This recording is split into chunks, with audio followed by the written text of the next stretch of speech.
Slide पर मैंने जितने भी पॉइंट्स मेंशन किए हैं ये सारे पॉइंट्स आपके लिए बड़े आसान हैं और इसके थ्रू अब आप पेपर का कोई भी क्वेश्चन अटेम्प्ट कर सकते हो। जिस टॉपिक में मैं आज बात कर रहा हूं यहाँ पर फिजिक्स चैप्टर 9 पर वो टॉपिक है कूलम्ब्स लॉ। अब कूलम्ब्स लॉ देखा जाए तो electric charge in field first chapter का पहला डेरिवेशन और मैं इसको बोलता हूं most important topic of 12th class physics.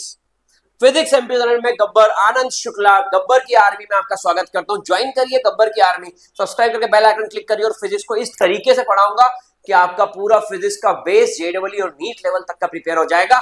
यहां पर इस स्लाइड पर मैंने जितने भी पॉइंट्स मेंशन किए हैं ये सारे पॉइंट्स आपके लिए बड़े आसान हैं और इसके थ्रू अब आप पेपर का कोई भी क्वेश्चन अटेम्प्ट कर सकते हो, वो भले बोर्ड्स का हो, सब्जेक्टिव या ऑब्जेक्टिव क्वेश्चन पेपर हो, जेडब्ल्यू और नीट का। कैसे पढ़ना है, क्या पढ़ना है, किस तरीके से पढ़ना है, कितना पढ़ना है, वो सब मैं आपको आज के कूलम्ब्स लॉ के लेक्चर में बताने वाला हूं। ध्यान सुनना। सबसे जरूरी बात यह होती है कूलम्ब्स लॉ के अंदर कि स्टेटमेंट। अब स्टेटमेंट क्या है, तो मैं थोड़ी सी जगह ले लेता हूं आपसे उधार। ये मैंने आपसे जगह ले ली। अब मेरी बात सुनना कि स्टेटमेंट क्या है। The electrostatic force between two stationary point charge is directly proportional to product of magnitude of charge inversely proportional to square of distance between them. एक मिनट, square of distance between them. आगे की line ध्यान से सुनना, इसको मैं बहुत जोर देकर के बोल रहा हूं, along the line joining them.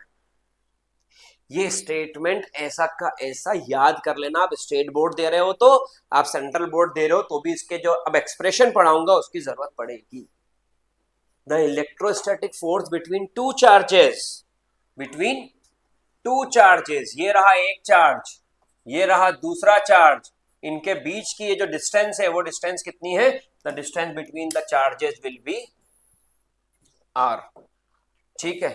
The force of attraction or repulsion between two charge is directly proportional to product of the magnitude of the charges, product of the magnitude of the charges, and inversely proportional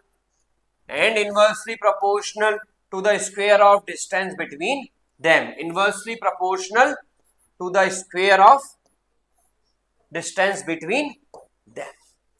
जो दो charges है उनके बीच का जो force है वो directly proportional to the magnitude of charges. मतलब distance fix कर दिया, एक चार्ज 2 कूलम, एक charge 3 coulomb, product 6 coulomb, 3 to the 6, 4 coulomb 5 coulomb 20, 5 4 20, 10 coulomb 15 coulomb, 10 into 15 150। तो यह आ गया force is directly proportional to the product of the magnitude of the charges and inversely proportional to the square of distance between them, square of distance between them। मतलब अगर मैंने दो charges को इतना दूरी पर रखा तो उसका कुछ फोर्स होगा, यानी वाला F, और मैंने डिस्टेंस डबल कर दी तो बोले अगर डबल कर दी तो R 2R बन गया तो 1/4 R का स्क्वायर 2 का स्क्वायर 4 गुना फोर्स कम हो जाएगा। और दूरी बढ़ाई और फोर्स कम, और दूरी बढ़ाई और फोर्स कम। जैसे जैसे डिस्टेंस बढ़ती जाएगी वैसे वैसे फोर्स कम होता जाएगा। बस दो ही चीजें इसमें इंपॉर्टेंट थी। F is directly proportional to Q1 Q2, F is inversely proportional to R square. अब मैं इसको एक साथ लिख देता हूं, F is directly proportional to Q1 Q2 और अपॉन में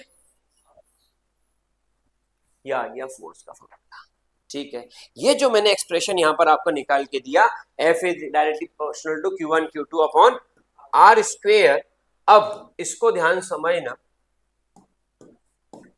अगर मैं यहां प्रोपोर्शनेट का साइन हटा करके इक्वल टू लगा दूं, क्या लगा दूं, इक्वल टू, भाई नॉर्मल बात नहीं है, तो यहां पर कांस्टेंट ऑफ प्रोपोर्शनलिटी आ जाएगा K। ये सब इस स्लाइड में लिखा हुआ है, देखिए ये सभी स्लाइड के अंदर लिखा हुआ, ये रहा इसका एक्सप्रेशन, ये रहा के, ये आगे की बातें, superposition, like charge, unlike charge, सब लिखा हुआ है सब। लेकिन जो मैं समझा रहा हूं इसको समझे बिना अगर तुमने ये सब लिख लिया तो ये यूजलेस है। मैं इसकी पूरी इमेज आपकी साइड में अटैच कर दूंगा, बेफिक्र रहना, समझो। तो यहां पर आता है F इज इक्वल टू के Q1 Q2 bye R square. K क्या है, कांस्टेंट ऑफ प्रोपोर्शनलिटी। इसकी वैल्यू कितनी होती है, hashtag important, hashtag important 9 into 10 to the power 9, इसकी वैल्यू कितनी होती है 9 इंटू 10 टू द पावर 9। अब अभी फोर्स की यूनिट क्या होती है कि ये था मल्टीप्लाई में जाएगा न्यूटन, आर ऊपर गया, मीटर स्क्वायर, चार्ज की यूनिट कूलम, कितने हैं 2 कूलम स्क्वायर। तो ये वैल्यू याद करने की है के। अब के का कुछ फिजिकल एक्सप्रेशन, मतलब फिजिकल क्वांटिटीज के फॉर्म में कोई एक्सप्रेशन होता हो, हाँ क्या होता है K is equals to 1/4 pi epsilon naught, ये होता है 1/4 पाई एप्सिलॉन नॉट। अभी इसकी वैल्यू होती है 9 × 10⁹, तो सर इसमें तो आपने एक नई चीज बता दी हमको, इसमें तो आपने सर नई चीज बता दी हमको, क्या नई चीज बताई एप्सिलॉन नॉट। ये क्या होता है, ये होता है एब्सोल्यूट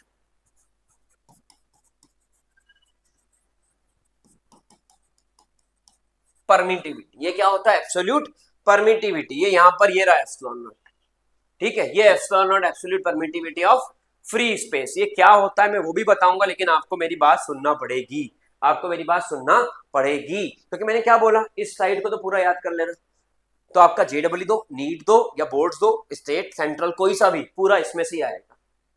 लिखना क्या है, ये डेरिवेशन वो जो कर रहा हूं, हो गया खत्म। लेकिन अब मेरी बात को ध्यान सुनो, तो जाकर कंसेप्चुअल और न्यूमेरिकल पार्ट कवर होगा, ठीक है, यहां ध्यान देना। यहां पर के की वैल्यू आ गई, के की वैल्यू आ गई, ये absolute absolute permittivity of free space, मतलब दो चार्जेस को मैंने हवा में रखा, हाँ, वैक्यूम में रखा, हाँ, हवा में और वैक्यूम में जब मैंने दो चार्जेस को रख दिया, तो ये दोनों चार्जेस एक दूसरे पर कुछ ना कुछ फोर्स लगाएंगे। हवा और वैक्यूम उन फोर्स को अफेक्ट करेगा, अफेक्ट करेगा कहीं ना कहीं हवा और वैक्यूम, तो जो अफेक्ट है वो कितना है, वो है एप्सिलॉन नॉट एब्सोल्यूट परमिटिविटी।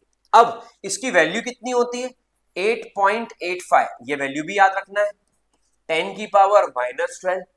तो सर ये भी याद रखना और ये वैल्यू भी याद रखना है, बिल्कुल सर इसकी भी कुछ ना कुछ यूनिट होती होगी, है वो याद नहीं रखना है, हाँ वो याद नहीं रखना है। मैं याद रखने वाली चीज बताऊंगा, जो याद नहीं रखना वो नहीं बताऊंगा।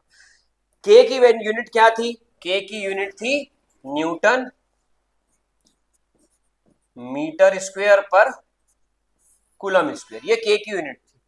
तो एप्सिलॉन नॉट की यूनिट उसकी उल्टी हो जाएगी, मतलब कूलम स्क्वायर और यहां पर आ गया न्यूटन मीटर।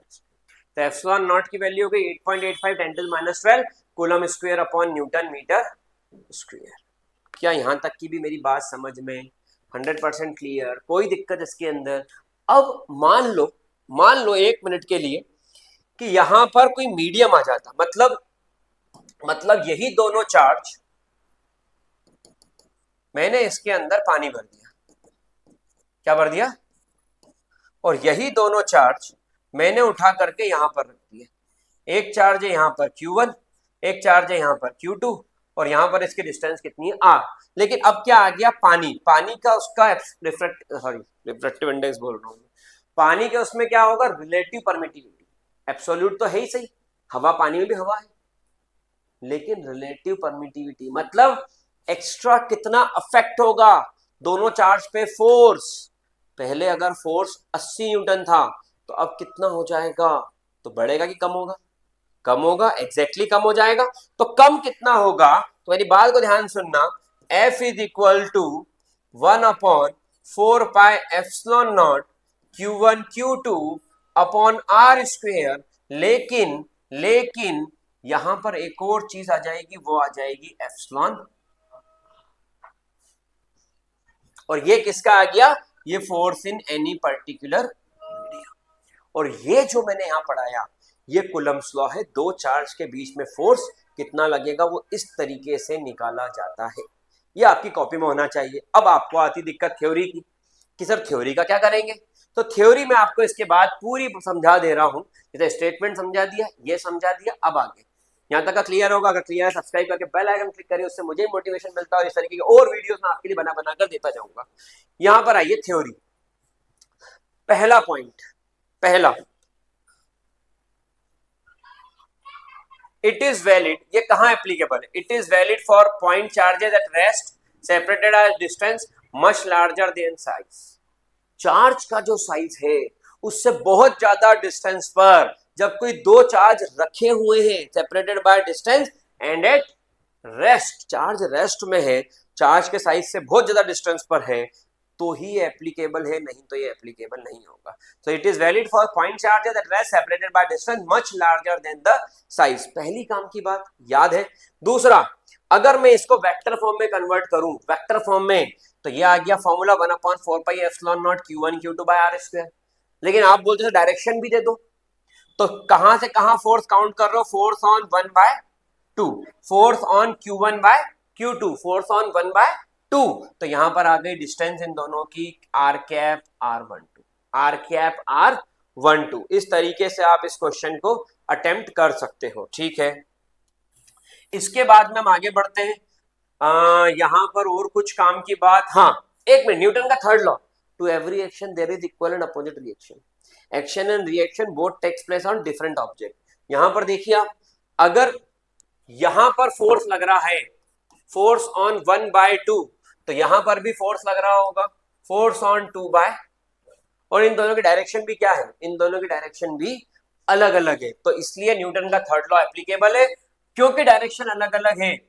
F21 मैंने, अगर मैंने F21 पॉजिटिव लिया तो F12 में क्या ले लूंगा? नेगेटिव। F21 पॉजिटिव तो F12 नेगेटिव, F21 पॉजिटिव तो F12 नेगेटिव। क्या मेरी बात समझ में 100% क्लियर है? कोई दिक्कत इसके अंदर? तो ये भी इसमें आ गया, ये भी इसके अंदर आ गया। अब जो मैंने बात करी थी, ये पॉजिटिविटी, ये सब मैंने यहाँ लिखा दिया था, तो इसकी जरूरत नहीं है, ये आपके पास लिखा हुआ आ जाएगा, वो एक काम की चीज है। सुपरपोजिशन ऑफ चार्जेस, ये क्या होता है? सुपरपोजिशन ऑफ चार्जेस में क्या हुआ, और मैं इसको थोड़ा जूम कर देता हूं।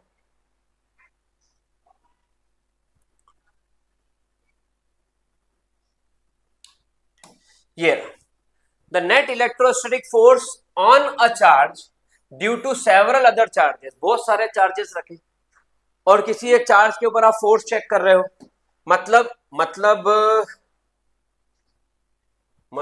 ये एक चार्ज, 2 3 4 5 6 7, ये यहां पर चार्जेस रखे, ठीक है।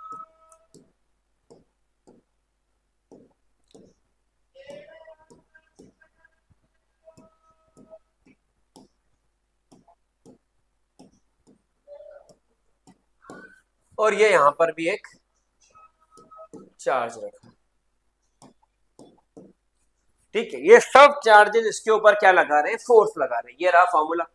तो जो नेट फोर्स इस चार्ज के ऊपर है, जो नेट फोर्स इस चार्ज के ऊपर, जैसे ये F1 F2, ये इसको अपनी तरफ खींच रहा है F3, ये धका रहा है F4, ये खींच रहा है, अपोजिट होगा, खींचेगा, और यहां पर ये F6।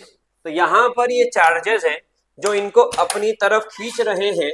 तो यहां पर आपको क्या होगा, जो नेट फोर्स है इसका, वो नेट फोर्स कितना होगा? वो नेट फोर्स होगा F1 F2 F3 F4 F5 F6।